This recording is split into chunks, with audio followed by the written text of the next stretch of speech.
generalidades de la farmacología. Y para esto, ¿qué ideas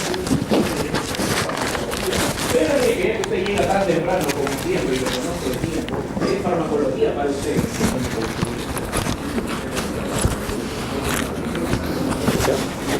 Ciencia que estudia los fármacos y distinto uso en el cuerpo.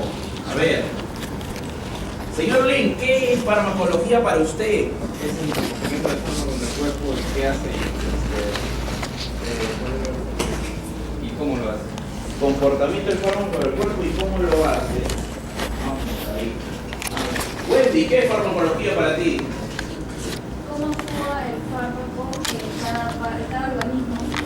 ¿Cómo actúa el fármaco en cada organismo? En cada parte de los órganos. Muy bien. Ya, entonces vamos agarrando de carga. ¿Qué es para ti? Es la interacción que hay entre el fármaco y la Interacción de fármaco con el las cosas que puede también. ¿Ya? A ver, dale, ¿qué fármaco para ti?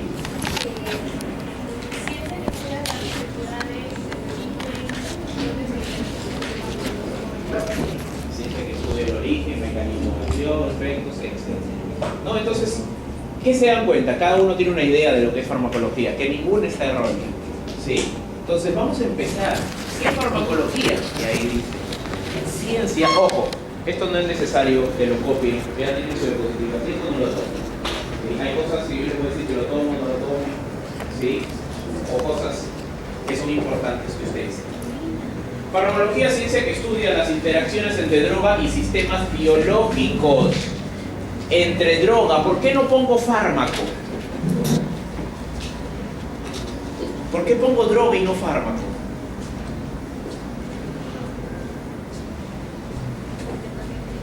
¿Alguno de ustedes ha tomado alguna vez un té, un extracto de plantas? ¿Alguno de ustedes ha tomado? Sangrado, ha tomado no sé, chancapiedra, agua de papa, estas cosas, ¿sí? ¿Y esos qué son? ¿Son drogas o no? ¿O son fármacos? Entonces, todo eso, pasa ahí, todo eso tiene que interactuar con qué? Con un sistema biológico. Entonces, por eso, farmacología es la ciencia que estudia las interacciones entre drogas y los sistemas biológicos. La farmacología básica es a lo que algunos nos dedicamos. No diferencia compuestos terapéuticos y no terapéuticos. ¿A qué me refiero? Imaginemos que descubren una nueva especie de una víbora venenosa. ¿Qué hacen los farmacólogos? Extraen el veneno y lo prueban. Uno no sabe si va a ser bueno para el animal o va a ser perjudicial para él, pero estás probando, estás viendo qué efectos vas a tener, ¿sí? Y de acuerdo a eso se va a sacar unas moléculas para más adelante promover un nuevo fármaco. Eso es farmacología básica, cuando yo pruebo una sustancia y yo no sé si es beneficiosa o perjudicial para el animal. Eso es farmacología básica. ¿Qué es farmacología clínica? A lo que ustedes se van a dedicar. Aplicar la farmacología para el tratamiento de enfermedades. ¿Qué fármaco usan ustedes para una diarrea? ¿Qué fármaco usan ustedes para una infección por Escherichia coli? ¿Qué fármaco usan ustedes para un gato que tiene asma? ¿Qué fármaco usan ustedes, ¿sí?, para dejar de jugar con el celular como el señor Enrique? ¿No? Te voy a repetir feriado. ¿Sí? Entonces, hay diversos fármacos que nosotros podemos usar ¿para qué? Para el tratamiento de enfermedades, porque esto es medicina. Y ustedes saben la farmacología. Farmacognosia es a lo que yo actualmente me dedico. Estudio de las propiedades farmacológicas de los vegetales. Sí, yo me dedico a esto, inclusive en las clases, yo les voy a dar algunos adelantos, o mejor dicho, algunos resúmenes de las plantas que yo uso para tratar algunas enfermedades. ¿Sí? Por ejemplo, daño hepático, yo uso chicha. Sí, la chicha que ustedes toman en verano con su yogucito, con su vino, ¿sí? La misma, esa. ¿Sí? En esta facultad algunos me conocen como el señor de la sangre de dragón, porque yo experimento bastante con sangre de grado, que el verdadero nombre es sangre de dragón. ¿Sí? O algunos otros extractos de hojas de guanábana, ¿sí? Extractos de papa, de cebolla, etc. Uso bastantes plantas, ¿sí? Para tratar diversas enfermedades, alcachofa, por ejemplo. Entonces, eso es farmacognosia, cuando estudia las propiedades farmacológicas de los extractos de origen vegetal. ¿Sí? Ustedes han llevado botánica, creo, ¿no? No. ¿No llevó botánica ustedes? Está como un libro de curso de agua. ¿Y en botánica qué hacen? Hicimos botánica, ciencia, Bueno, obvio aprenderán un poquito de botánica médica en esa parte. ¿Sí? No mucho, pero algunas plantas que más o menos se usan. La interacción droga-fármaco es una sustancia natural o sintética. Recuerden que ya no todo es natural ahora. ¿Sí? Es una terminología que se usa ahora para todo. Ya no todo es natural. ¿Sí o no, chicos? ¿Sí? También puede ser sintético. ¿Ok? ¿Sí? Que altera o restaura la fisiología normal del sistema biológico. Si ustedes, por ejemplo, acá veo algunos que son peloteros, ¿sí? Como Hernández, si no me equivoco, es pelotero, ¿sí? Con pique y con todo su macho. Van, le meten una falta, se le inflama la pierna, ¿y qué tomas tú? ¿Qué tomas? Un antiinflamatorio. Entonces, ¿para qué tomas ese antiinflamatorio? Para restaurar ¿qué? La fisiología normal de tu cuerpo. ¿Sí o no? Porque yo quiero que regrese a como esté antes, cuando no tenía un daño. ¿Y en qué casos yo tomo algo para alterar la fisiología normal de mi cuerpo? ¿Alguien tiene una idea de un fármaco que altera la fisiología normal del cuerpo? ¿Ah? No, porque el tramadol también te ayuda para el dolor. Ah, muy bien, la cocaína es uno de ellos. ¿Qué más? Los anabólicos, ¿qué más? Las hormonas. ¿Sí? Entonces, esto altera la fisiología normal del cuerpo. Y vamos a ver algo muy importante de lo que es la dosis. Cantidad de una droga que puede producir efectos terapéuticos como no terapéuticos. Por ejemplo, vamos a tener un ejemplo. La amoxicilina se usa de 11 a 22 miligramos por kilo de peso. ¿Por qué existe esa dosis? Porque en ese rango tiene efecto contra las bacterias. Tramadol de 1 a 4 miligramos por kilo de peso. Si yo uso 0.5, ¿sí? El tramadol no va a tener efecto contra el dolor. Si uso 5 o 6 miligramos, ¿qué puedo tener? Efectos no terapéuticos como efectos adversos. Entonces, esto es importante en la dosis, que esto lo vamos a ver en práctica, ¿sí?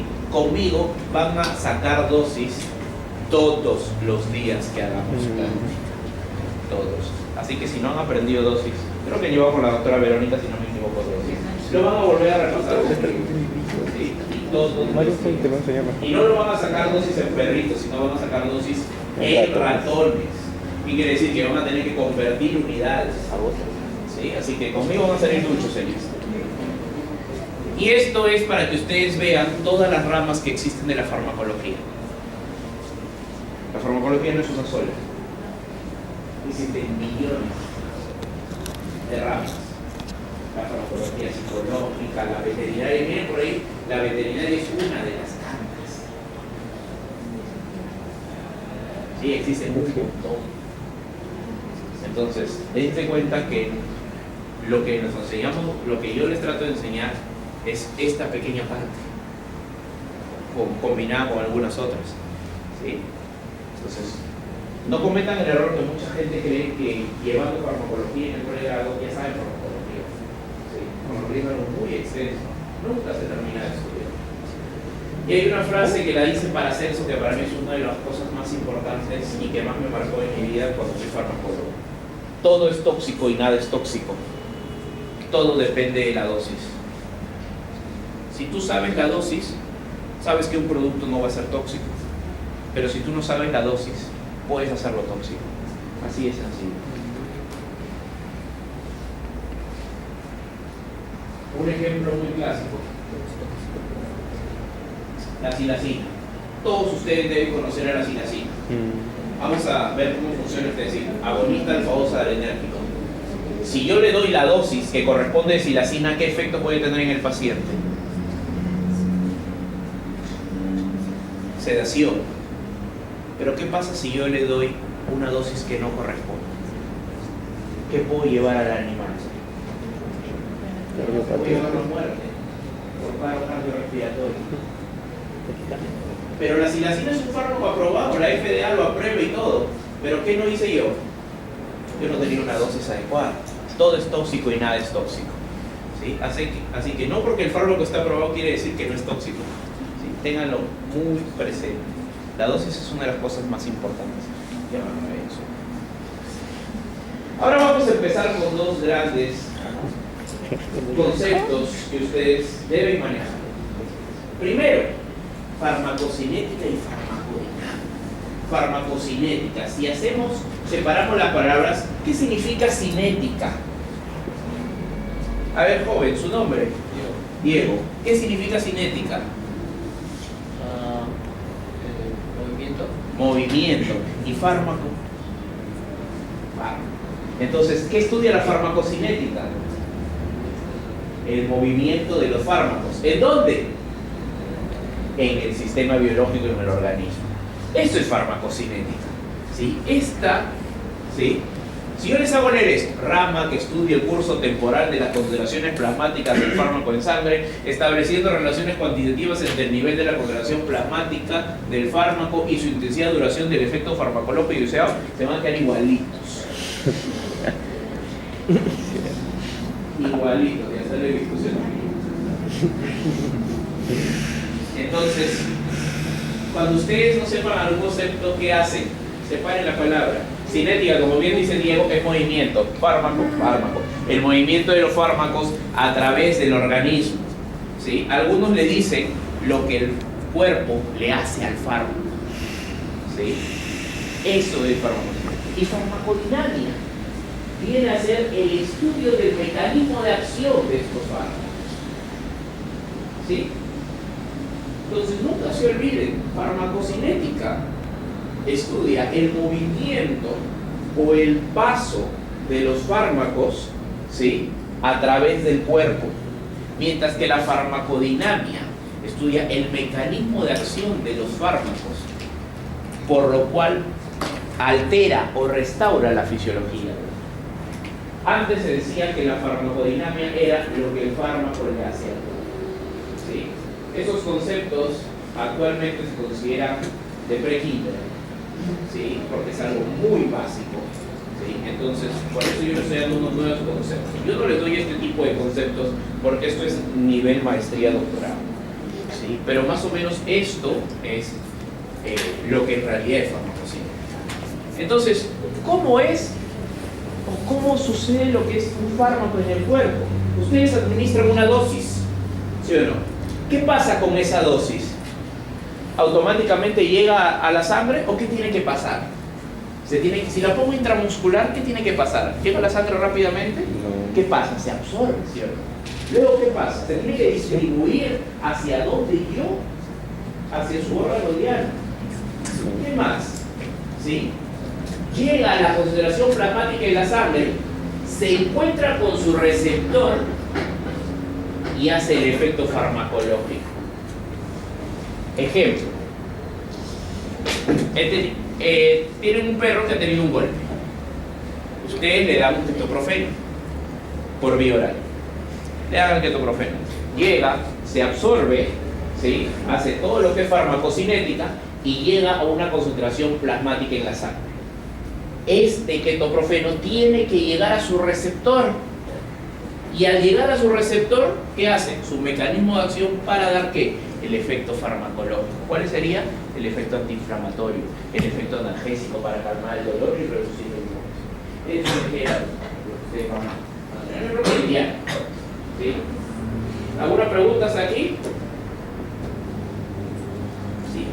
Entonces, ya más o menos que ustedes tienen un poco de noción de lo que es farmacocinética, vamos a ver qué comprende la farmacocinética. ¿Sí? Ustedes lo pueden hablar con una memotecnia muy sencilla que se conoce como LATME. Sin embargo, actualmente el LATME se ha simplificado a lo que es ATME. ¿Por qué? Porque la L, que significa liberación del fármaco, actualmente está bajo el poder de una de las ramas de la farmacología que se llama la biofarmacia. La biofarmacia se encarga, ¿sí?, de crear métodos de liberación de fármacos. ¿A qué me refiero con esto? Ustedes han visto estos fármacos, ¿sí?, en cápsulas que tienen grajeas adentro. ¿Sí? Cuando uno las toma, no crean que se derrite toda la cápsula y se liberan todas. No, se van liberando cápsula por cápsula. Se va liberando, diría, partícula por partícula. Como hay fármacos también de liberación lenta, ¿sí?, que están totalmente recubiertos, ¿sí?, y solo cuando entra en contacto con el ácido gástrico se libera un poro y va liberando por ahí lentamente un fármaco que por eso te dura 24 o 72 horas. Es una forma de liberación. De eso se encarga la biofarmacia. O por ejemplo las emulsiones, las suspensiones, ¿no? Todo eso se encarga. Nosotros en farmacocinética solo nos tenemos que preocupar de 4 cosas, si bien no son 3. La A de absorción, la D de distribución, la M de metabolización y la E de excreción. La M y la E se puede simplificar en una sola palabra, que es eliminación. ¿No? Entonces, la farmacocinética, ¿qué estudia? ¿Sí? Si bien estudia el movimiento de los fármacos, si le agregamos un poco más de concepto, ¿qué es lo que estudia? ¿Sí? Estudia la farmacocinética, estudia los procesos de absorción, distribución y eliminación de los fármacos a través del cuerpo. ¿Ok? ¿Hasta ahí alguna pregunta?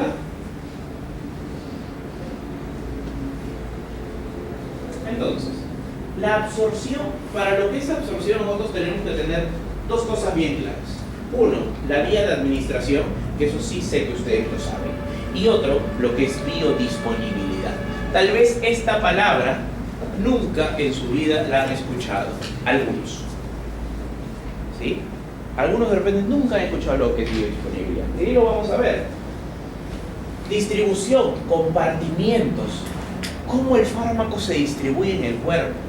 Y la eliminación. Ustedes saben que el hígado y el riñón son los 2 más grandes órganos para eliminar compuestos. Pero existen otros. El pulmón, las glándulas sudoríparas, las glándulas mamarias. ¿Sí? Existen otros compuestos para eliminar fármacos. Y eso es lo importante. Este es un pequeño cuadro donde ejemplifica las vías de administración, su lugar de asociación, distribución y su eliminación, entre comillas. ¿Sí? Para eso nosotros tenemos que tener unos conceptos bien claros. Uno, ¿qué significa vía de administración enteral? Karina, tu nombre. ¿No? A ver al otro. ¿Qué significa vía de administración enteral? ¿Una idea?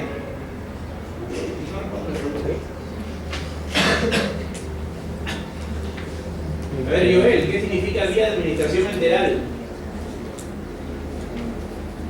Todas las vías de administración menos oral. No.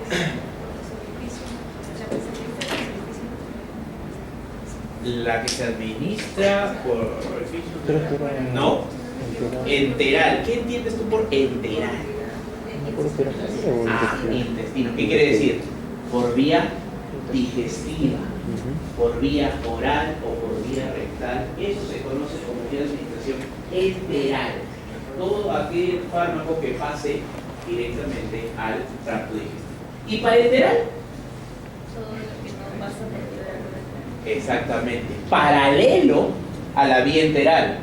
¿Qué es lo que comprende? Piel, músculo, o intravenoso, pulmonar, ¿sí? ¿Me entienden? Entonces, sé que de repente ustedes siempre lo han dicho, vía oral, pero tienen que saber, ¿sí?, que en otros lados del mundo se maneja la terminología enteral y parenteral.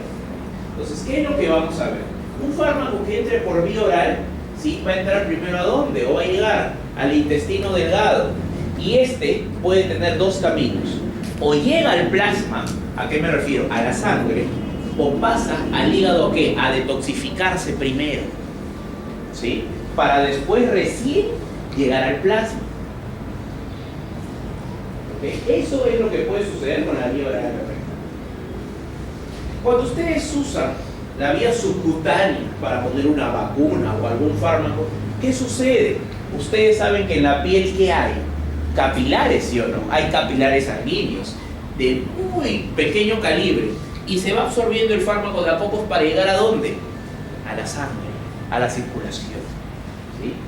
La vía intramuscular en los músculos, a diferencia de la piel, existen ¿qué? Vasos de un calibre mucho más grueso, ¿sí o no? Entonces esto haría que el fármaco se absorba más rápido o más lento. Mucho más rápido, entonces para llegar aquí a la sangre. Y si le pongo intravenoso, ¿necesito que se absorba? No, porque estoy dentro de la sangre. ¿Ok? Y por vía respiratoria, ¿alguien tiene una idea de cómo este fármaco puede llegar al plasma? Cuando uso un anestésico inhalatorio, por ejemplo, isocevoflurano, desflurano, enflurano, alotano, ¿cómo llega esto al plasma? Por los bronquios, muy bien, pero algo más histológico. Los alveolos. En los alveolos recuerdan que hay que capilares que hacen que el intercambio gaseoso. Y ese intercambio gaseoso, los anestésicos inhalatorios pueden ser parte de este intercambio gaseoso. Entonces, esa es la forma en que llegan a la sangre. ¿Sí? ¿Y qué vamos a ver? Los órganos por los cuales también se van a eliminar. El hígado puede eliminar fármacos, ¿sí? A través de las heces, como también puede darle metabolitos al riñón para que los elimine por la orina. ¿Qué otros órganos? Glándulas respiratorias, glándulas mamarias, o simplemente a través del pulmón por el aire expirado. Entonces, no solo existe el hígado y el riñón para depurar el cuerpo, ¿sí? ¿Y por qué es importante saber esto? Para los que se dedican a animales de producción, van a tener que manejar un término muy importante que se llama tiempo de retiro. El tiempo de retiro viene a ser, valga la redundancia, el tiempo en el cual ya no se encuentra fármaco, o puede ser en la leche o en la carne. ¿Qué pasa si yo tengo un establo de 1000 vacas lecheras y a todas les pongo fármaco? ¿Puedo vender esa leche? No. ¿Hasta que pase qué? Hasta que pase el tiempo de retiro y yo ya pueda recolectar esa leche y venderla. Porque si no, ¿qué estoy vendiendo? Leche con fármaco, que a la larga, ¿qué puedo producir? Si es un antibiótico, causa resistencia. ¿Sí? Entonces, eso también tienen que tenerlo en cuenta. Sigamos. Para que ustedes entiendan lo que es absorción, tienen que regresar un poco a sus conceptos con el doctor Jarita. ¿Sí? Y sé que se los he enseñado porque él también me enseñó a mí. ¿Sí? Para los que tengan curiosidad, sí, él me enseñó en el año 2009-2010. ¿Sí? Y él enseñó a mis profesores también. Así que sí es un poquito así. Pero ahora la pregunta que yo les digo es, ¿qué tipos de absorción hay en el cuerpo? ¿Qué pasa aquí? ¿No te acuerdas? A ver, ya que tenemos invitados también hoy día que ya han pasado el curso, pero me han pedido el favor de estar acá. Sebastián, ¿qué tipos de absorción se dan a través de las células? Fisio. Segunda clase. Absorción.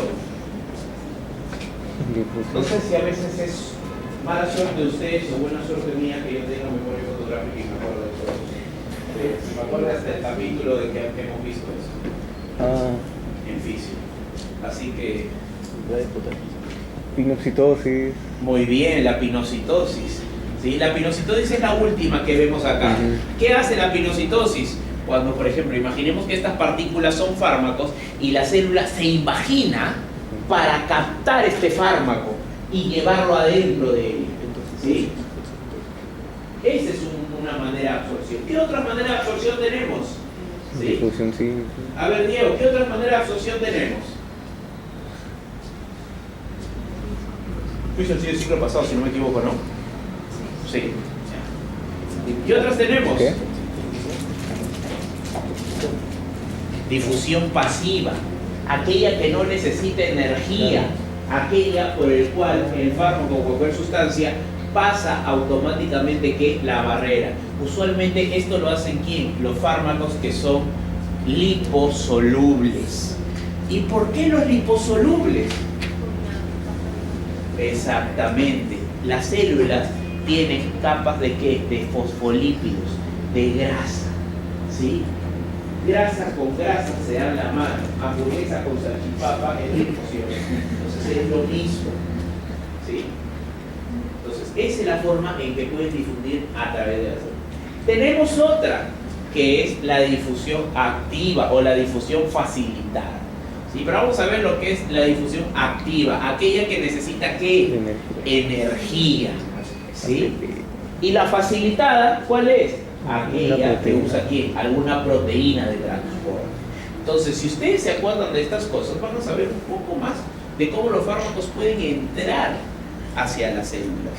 ¿Sí? No se olviden, hay la pasiva, la activa, la facilitada y la pinocitosis. Son las 4 formas de absorción de fármacos que existen. ¿Sí? Esto es un preámbulo. ¿Sí? Todavía no estamos entrando a lo que es un poco de farmacología. Esto sí es farmacología. ¿Qué factores pueden alterar la absorción? 1. La solubilidad. ¿A qué me refiero con la solubilidad del fármaco? Ustedes vamos a aprender que existen fármacos que son hidrosolubles y liposolubles. Entonces, si yo administro un fármaco hidrosoluble, ¿se va a poder absorber adecuadamente? ¿Por qué no? ¿Va a poder entrar a la célula un fármaco hidrosoluble? De hecho sí, ¿por qué? Bueno, pero es por lo mismo que la capa es a base de grasa o lípidos. No puede entrar. No se va a demorar, no entra. Al ser hidrosoluble, ¿por quién tiene predilección? ¿Por el agua o por las grasas? Por el agua. Y la célula tiene una bicapa lipídica de fosfolípidos, de grasa. Entonces, ¿puede entrar ese fármaco a través de eso? No, es igual que ustedes meten agua y aceite. ¿En algún momento se juntan? No, eso es mismo. Ahora, si tienen fármacos liposolubles, ¿qué sucede? Es todo lo contrario, esto puede ir hasta donde se les dé la gana, ¿sí? Muchas veces yo hago esto o lo relaciono con 2 carros, una 4x4 y un Ferrari. El Ferrari es el hidrosoluble y la 4x4 es el liposoluble. ¿Sí? Imaginemos que ustedes se quieren ir a los pantanos de Villa, la parte de adentro, ¿no? Para observar las aves. ¿Un Ferrari puede entrar ahí? De entrar puede. Pero la pregunta es, ¿la máquina sale bien o sale mal? Recuerden que el Ferrari, ¿sí? Es chato, está casi pegado al ras del suelo. ¿Saldrá bien la máquina con toda la trocha que tiene que pasar? No. Y una 4x4 sale y entra la vez que se le da la gana. Entonces, nunca se olviden, una 4x4 es como un fármaco liposoluble, mientras que un Ferrari es como un fármaco hidrosoluble. Un fármaco hidrosoluble necesita una pista lisa. ¿Y quién es la pista lisa en el cuerpo? La sangre. ¿Ok? ¿Qué quiere decir? Estos fármacos solo se distribuyen a los órganos donde hay mayoría de relación. La cinética del fármaco. Acá tenemos que aprender lo que es propiedades de ionización. ¿Qué sucede aquí? ¿Sí? ¿Qué sucede aquí? Los fármacos pueden ser de 2 tipos, o pueden ser básicos o pueden ser ácidos. ¿Sí? Usualmente los fármacos están en una forma que se conoce no ionizada. ¿Sí? ¿Ok? Y la forma ionizada de los fármacos es esta.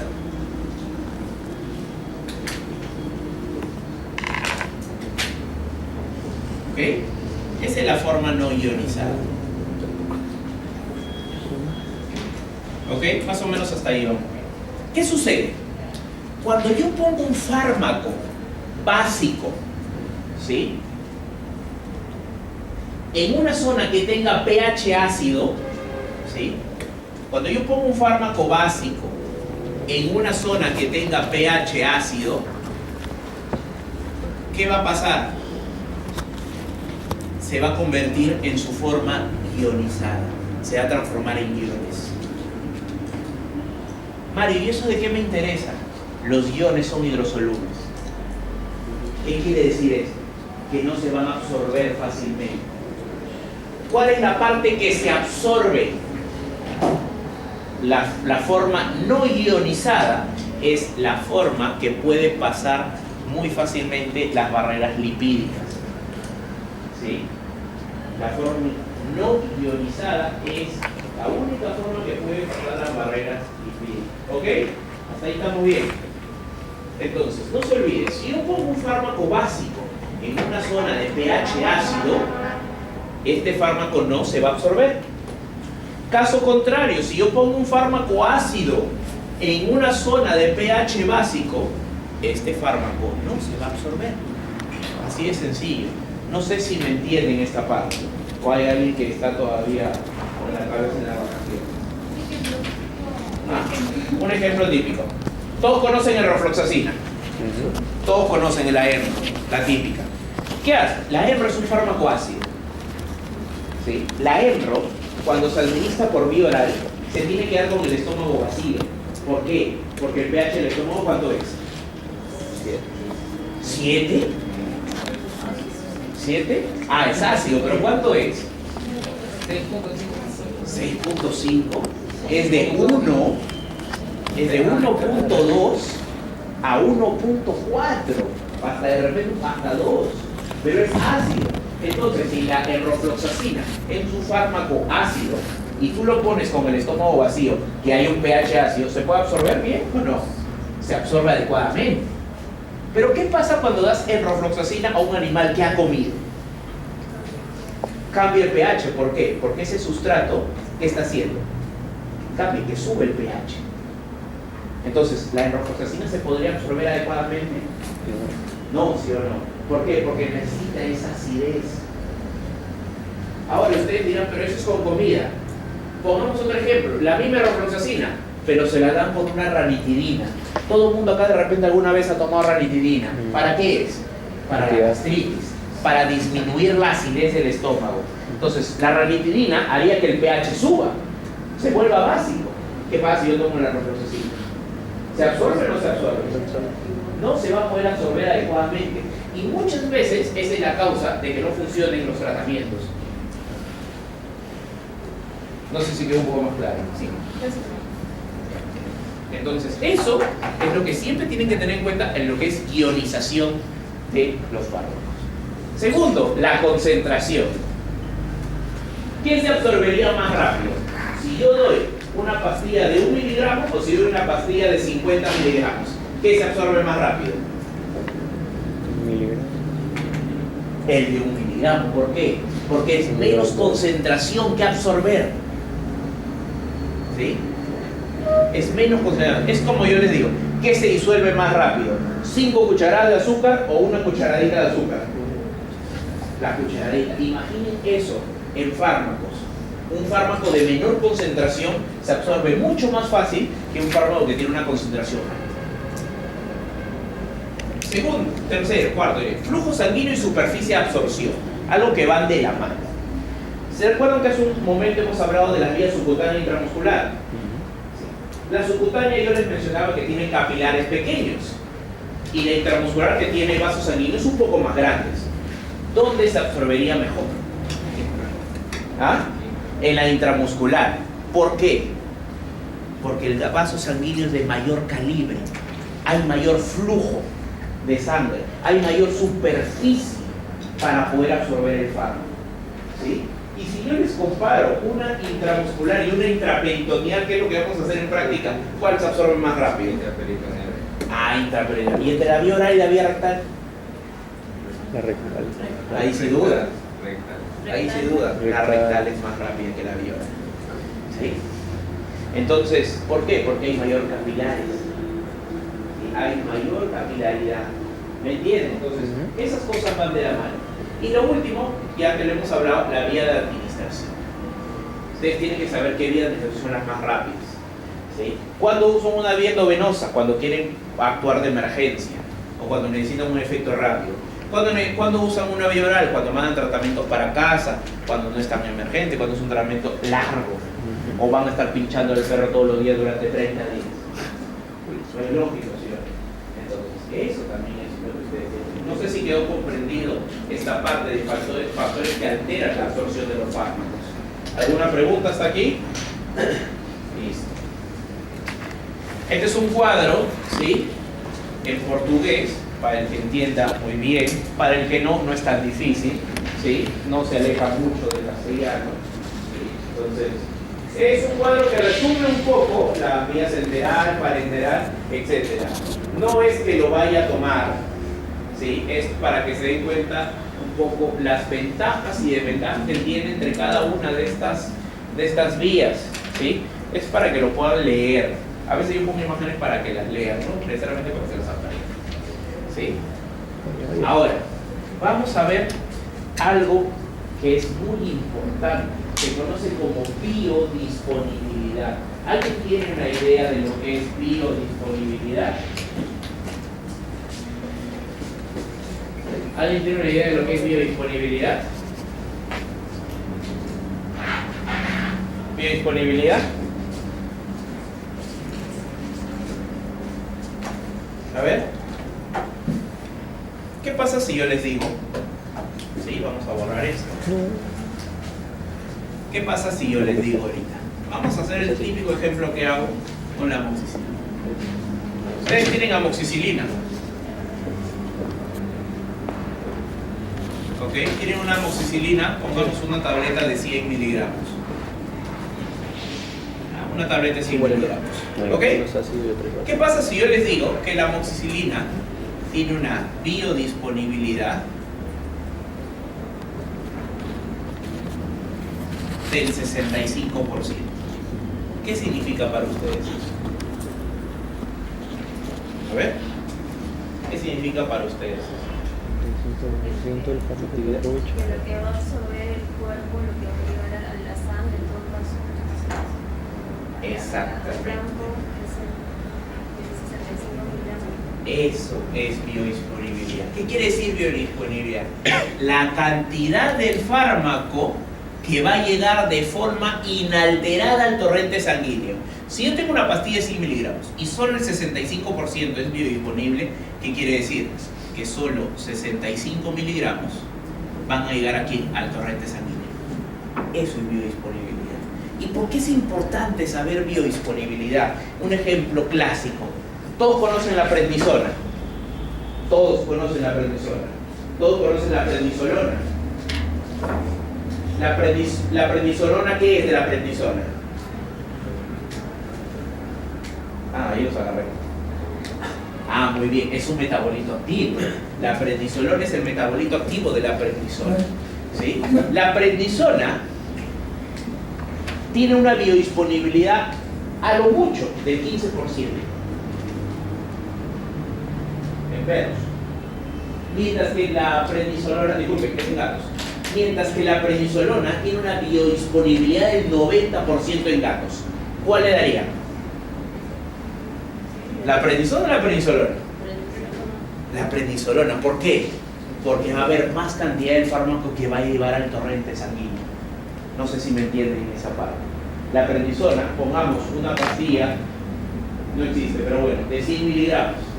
Si yo le doy 20, si yo le digo 20% de biodisponibilidad, quiere decir que al torrente sanguíneo solo va a llegar, ¿qué? 20 miligramos. Y si les digo prednisolona, pastilla de 100 miligramos, 90% de biodisponibilidad, ¿qué quiere decir? 90 miligramos llegan al torrente sanguíneo. ¿Cuál es mejor? La prednisolona, porque se absorbe mucho. Eso es biodisponibilidad, ¿sí? No se olviden. ¿Y dónde encuentran ese dato? ¿Saben dónde encuentran ese dato? En un papel que usualmente todos ustedes votan. La posología no se llama el prospecto del fármaco. ¿Alguna vez no va a haber una cajita de un jarabe y esto? Y viene un papelito, ¿esto para qué sirve? Y lo botan. ¿Alguna vez lo han leído por casualidad? Muy bien. ¿Sí? ¿Alguna vez lo han leído? Solo la del título. Entonces, ahí es donde pueden encontrar eso. Y yo ponía fracción de la dosis que llega a la circulación sistémica de forma inalterada. ¿Y por qué? ¿Por qué no llega a los 100 miligramos? Porque existe en el sistema digestivo lo que se conoce como efecto de primer paso. ¿Qué es el efecto de primer paso? El efecto de primer paso es cuando un fármaco por vía digestiva primero es metabolizado en el hígado antes de pasar a la circulación. Eso es un efecto de primer paso. ¿Dónde se da ese efecto? Solo en fármacos que se administren por vía oral. ¿Sí? Solo en fármacos que se administren por vía oral. Es ahí donde se da el efecto de primer paso. ¿Qué es el efecto de primer paso? Lo vuelvo a repetir. Es cuando el fármaco primero tiene que ser metabolizado o es metabolizado en el hígado antes de llegar a la circulación sistémica. Eso es el efecto de primer paso. ¿Sí? Y eso es muy importante que ustedes lo sepan. Muchos fármacos pierden bastante de su poder por eso. Por este órgano tan grande que ustedes desperdician todos los fines de semana. Sí, eso es lo que usted me dio antes de dar el corriente sanguíneo. ¿Sí? Mientras que algunos toman cerveza, otros ron, mientras otros toman tragos así japoneses como este hombre acá. Entonces, tengan mucho cuidado con eso. Siempre recuerden que todo lo que es por vía oral pasa por el efecto del primer paso. ¿Sí? Entonces, si hacemos un recordáis, la vía intravenosa, ¿cuánto de biodisponibilidad voy a tener contra la vía endovenosa? 100%. ¿Por qué? Porque está en eso. En la intramuscular, ¿cuánto? Se dice que hay un efecto de primer paso endotelial que se pierde 1% o 0.5%. Por eso es que la biodisponibilidad de intramuscular es menor a la intravenosa. La subcutánea menor y la vía oral mucho menor. ¿Sí? ¿Ok? ¿Hasta aquí todo entendido? Entonces, listo. Distribución. El gráfico no los asusta. ¿Sí? Hay unas cosas que hay que entender. ¿Cómo se distribuye el fármaco en el cuerpo? Antiguamente se desarrollaron diversos modelos compartimentales. ¿Qué quiere decir esto? Antes se creía que el cuerpo era un solo compartimiento, ¿sí? Que tú administras un fármaco y se distribuye uniformemente en todo el cuerpo, ¿sí? ¿Y a qué iba esta premisa? Porque la sangre va a todo el cuerpo, ¿sí o no? Para nutrirlo. ¿O me equivoco? La sangre llega hasta el suyo, hasta alguna parte de ella, ¿no? No a todo.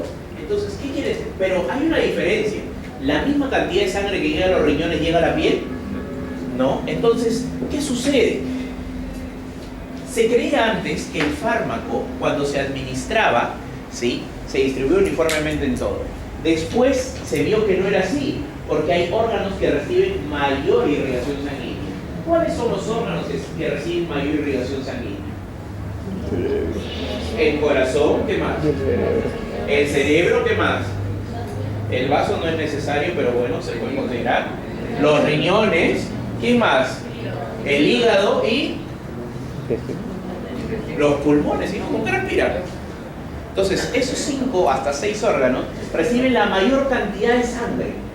¿Qué quiere decir esto? Que cuando ustedes administran un fármaco, primero se van a ir hacia estos órganos. ¿Por qué? Porque son los que mayor flujo sanguíneo tienen. Como se descubrió esto, de que estos eran los órganos que más flujo sanguíneo tenían, se empezó con lo que son los modelos bicompartimentales. ¿Qué quiere decir? 2 compartimientos. Ya no solo se iba a los órganos de mayor irrigación, sino también iban a los de menos irrigación. ¿Quiénes? Músculo, piel, algunas vísceras, ¿sí? O me van a decir que el estómago recibe bastante flujo sanguíneo. No siempre, ¿sí? O el páncreas recibe bastante flujo sanguíneo. Entonces, el modelo bicompartimental, ¿qué nos quiere decir? Que cuando nosotros administramos un fármaco, primero se distribuye ¿a dónde? A los órganos de mayor flujo sanguíneo. Y luego se va hacia la periferia, hacia los órganos de menor flujo sanguíneo. Músculo, piel, hueso, etc. ¿Sí? Y ahora existen lo que son modelos tricompartimentales o multicompartimentales. ¿Y esto por qué? Porque se determinó que cada célula es un compartimiento. Hay fármacos que pueden entrar a la célula, ¿sí o no? Y cada célula es un compartimiento. Entonces, cuando el fármaco se distribuye por todo el cuerpo, hay fármacos que se acumulan dentro de una célula o dentro de un tejido. ¿Sí? Entonces, esos son el nuevo modelo que se conoce como multicompartimentario. Entonces, no es cuestión de que un fármaco ustedes lo administren y ok, solo se va para los órganos muy irrigados. No. Poco a poco se distribuye y va más irrigados, menos irrigados y después a lo que son células o lo que se acumula. Eso es distribución y más o menos eso es lo que hace un fármaco en el cuerpo. ¿Sí? No crean que automáticamente se distribuye por todos los organismos. ¿Sí? Luego vamos a ver otro concepto muy importante que es volumen de distribución. Si nosotros leemos acá el concepto, dice volumen aparente, no real, necesario para disolver todo el fármaco presente en el organismo, de tal manera que la concentración final sea igual a la concentración plasmática. ¿Qué quiere decir? Un perro, ¿cuántos litros de sangre tiene? Perro de 10 kilos, pongámoslo. ¿Cuántos litros de sangre tiene?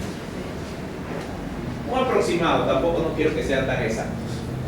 ¿Cuántos litros de sangre creen que puede tener un perro de 10 kilos? 3 litros, 3.5. Ok.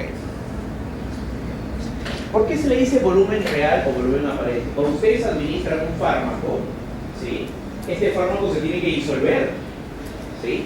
Toda esa cantidad de partículas se tiene que disolver.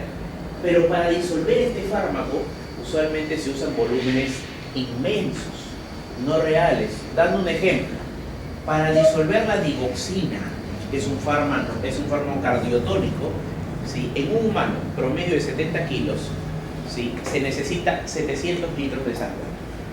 ¿Una persona tiene 700 litros de sangre? No, ¿sí o no? Imposible que tenga 700 litros de sangre. Ni aunque pese 300 kilos, tiene 700 litros de sangre. Entonces, por eso se llama un volumen aparente no real para disolver todo el fármaco. Para los que no entiendan, vamos a hacer un ejemplo un poco práctico. Yo tengo dos vasos, ¿sí? Préstame tu vaso para que imaginemos que yo tengo este vaso. Yo lo lleno hasta el tope de azúcar. ¿Cuánto de agua necesito para diluir todo ese azúcar? ¿Cuánto de agua creen? ¿Ah? Más de lo que hay en el vaso, me dices, ok, le pongo un poquito más de agua. ¿Se diluye ese azúcar? No. ¿Cuánto necesito? Un litro de repente o más. El fármaco es el azúcar y el agua, el litro que ustedes dicen, es la sangre. Más cosas me estoy dejando entender. Para toda esa cantidad de fármacos yo necesito una cantidad de líquido. ¿Que quién me lo va a dar? La sangre. Entonces, el volumen de distribución, ¿sí? Es un volumen aparente, lo que yo necesito para que el fármaco se disuelva en el organismo. Gracias. ¿No? Entonces, eso es un volumen de distribución. Este dato no se usa mucho en veterinaria, pero se está empezando a usar para saber dos cosas. Uno, cómo se elimina el fármaco o cuál es la velocidad de eliminación del fármaco. Y dos, para hacer posologías. Para los que no entienden la palabra posologías, es para hacer dosis. Cada cuánto hay que dar una dosis, ¿sí? Por eso se está empezando a usar este valor que se usa desde hace años en medicina humana, se está empezando a usar en veterinaria. ¿Por qué? Porque ahora tenemos pacientes que necesitan dosis más programadas. ¿Sí? Unión a proteínas plasmáticas, ¿sí? Y para esto necesito que ustedes se acuerden de algo. ¿Cuáles son las proteínas plasmáticas en el cuerpo? ¿Cuál es la más importante? Albúmina. La albúmina. ¿Y cuál es la segunda más importante? Globulina. ¿Ah? La albúmina es una. ¿Y la otra? Globulina. La globulina. La globulina son los anticuerpos, pero ¿cuál más? Fibrina. La Fibrina. glicoproteína alfa 1 es la segunda más importante de todas. ¿Sí? La albúmina y la glicoproteína alfa 1 son las más importantes. ¿Y por qué es necesario que ustedes sepan esto? Porque hay fármacos que se unen a las proteínas plasmáticas. ¿Y para qué se unen a las proteínas plasmáticas? Imaginemos, ¿sí? Ya, que todos ustedes se compran un saco de dulces. ¿Se comen todos en un día? Bueno, y hay gente que juega con la muerte y la diabetes, pero bueno. ¿Pero quién se come un saco de dulces en un día? Nadie. ¿Qué hacen con lo que no se comen? Lo guardan. Vean ustedes a las proteínas plasmáticas como una reserva del fármaco. ¿Qué quiere decir? Van a tener dos fracciones. Una fracción que se llama conjugada, la que está unida a la proteína plasmática, y una fracción libre. ¿Sí? Entonces yo acá les hago una pregunta. ¿Cuál de las dos fracciones hace el efecto farmacológico? ¿La combinada, conjugada, o la fracción libre? ¿Cuál hace el efecto farmacológico? ¿La que está almacenada o la que está libre? La que está libre. La fracción libre es la que hace el efecto farmacológico. ¿Y por qué es importante eso? Siempre menciono acá los AINES. Los AINES tienen un 98% de unión a proteínas plasmáticas. ¿Sí? ¿Qué quiere decir esto? Que solo el 2% de lo que hace administrado del AINE, el 2% hace el efecto farmacológico. Esas dos partículas, ¿sí?, hacen el efecto y se eliminan. Ni bien se están eliminando, otras dos partículas ya se están desprendiendo de sus proteínas plasmáticas y empiezan a hacer el efecto. Es por eso que los AINES pueden durar 24 horas. ¿Por qué? Porque vean ustedes las proteínas plasmáticas como un reservorio, ¿sí? Como un reservorio del fármaco, ¿ok? Esos son las proteínas plasmáticas. ¿Y por qué es importante eso? Porque hay fármacos que se pelean por esas proteínas plasmáticas. Y ustedes me dirán, pero ¿eso qué tiene que ver? O sea, se pelean entre ellas, ¿no? Sí, y bueno, gana el que tiene mayor capacidad, sí. Pero ¿qué pasa si tenemos fármacos que son de estricto margen terapéutico? En humanas se usa la warfarina, por ejemplo. La warfarina tiene una unión de 95% a las proteínas plasmáticas. Y los AINES tienen una unión del 98%. ¿Sí? ¿Qué quiere decir esto? Solo el 5% de la warfarina hace efecto. ¿Sí o no? Porque es 95% de unión a proteínas plasmáticas. Pero ¿qué pasa si los AINES le quitan proteínas porque ellos se están uniendo con más afinidad a las proteínas plasmáticas?